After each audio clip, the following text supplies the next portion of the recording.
અખંડાનંદ સ્વામી એક વખત શ્રીહરિની આજ્ઞાએ સત્સંગ વિતરણ કરતાં કરતાં ઉજ્જૈન ગયા. ત્યાં થોડાક દિવસ રોકાયા અને મુમુક્ષુ અને પ્રગટ મૂર્ત પૂર્ણ પુરુષોત્તમ નારાયણ એવા શ્રી સહજાનંદ સ્વામીની ઓળખાણ કરાવી ને સૌને વ્યસન મુક્તિ અને સદાચારની વાતો કરતા. ઉજ્જૈન ગામમાં કેસરીસિંહ શેઠ નામે વણિક મુમુક્ષુ હતા. એ દરરોજ સ્વામીની ભાવથી સેવા કરતા, એટલે સ્વામી એમના ઉપર વિશેષ રાજી થયા. સ્વામીએ ચાલતી વખતે મુમુક્ષુ એવા કેસરીસિંહની સેવાને લીધે રાજી થઈને વરદાન માગવાનું કહ્યું તો કેસરીસિંહ કહે કે સ્વામી, મને અમારા તીર્થંકરોના દર્શન કરવાનો સંકલ્પ છે. આપ સમર્થ સંત છો તો એ કૃપા કરો તો સારું. અખંડાનંદ સ્વામીએ એમનો સંકલ્પ પૂરો કરાવી સમાધિ કરાવીને એમને 24 તીર્થંકરોના દર્શન કરાવ્યા. સમાધિમાંથી જાગીને કેસરીસિંહ તો સ્વામીના ચરણે જ પડી ગયા ને અહોભાવ સાથે બોલ્યા કે સ્વામી, આ દિવ્ય દર્શન મને જાગ્રત અવસ્થામાં પણ થાય કે?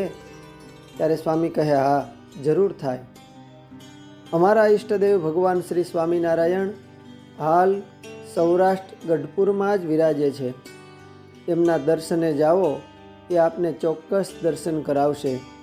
એમ કહી અખંડાનંદ સ્વામી ત્યાંથી વિચરણમાં ચાલી નીકળ્યા. થોડા વર્ષે કેસરીસિંહ ઉજ્જૈનથી યાત્રાએ જતા રસ્તામાં ફરતા ફરતા ગઢપુર આવ્યા. પોતે સ્વામીના વચને દરબારગઢમાં આવ્યા અને લીંબ વૃક્ષ તળે સભામાં શ્રીહરિ ને સૌ સંતો ભક્તોના દર્શન કર્યા. પોતે શ્રીહરિને ચરણે શીશ ઝુકાવીને બોલ્યા કે મારા ગુરુ અખંડાનંદ સ્વામીએ મને કહેલું કે ઈષ્ટદેવ સ્વામિનારાયણ ભગવાન તમને તીર્થંકરોના દર્શન જાગ્રત અવસ્થામાં પ્રત્યક્ષ કરાવશે. મને મારા ગુરુ અખંડાનંદ સ્વામીના દર્શન કરવાની પણ ઈચ્છા છે. શ્રીહરિ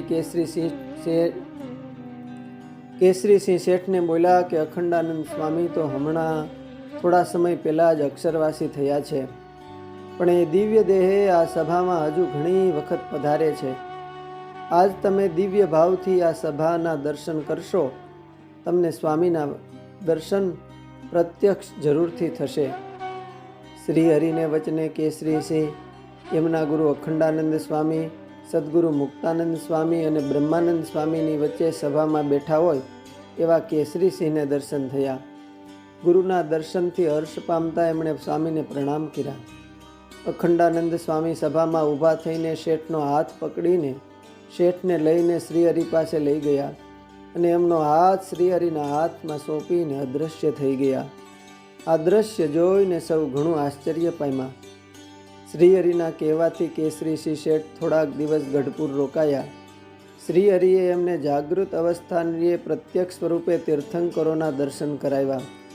એ જ સમયે કેસરીસિંહ સંતોના ઐશ્વર્ય પ્રભાવ, કઠણ વર્તમાન, નિયમો અને શ્રીહરિનું પરિપૂર્ણપણું જાણીને શ્રીહરિના અનન્ય આશ્રિત થયા ને પોતાનું શેષ જીવન વિતાવી અંતે અક્ષરધામમાં ગયા. અસ્તુ. જય સ્વામિનારાયણ. સંત સુમન સૃજમાંથી.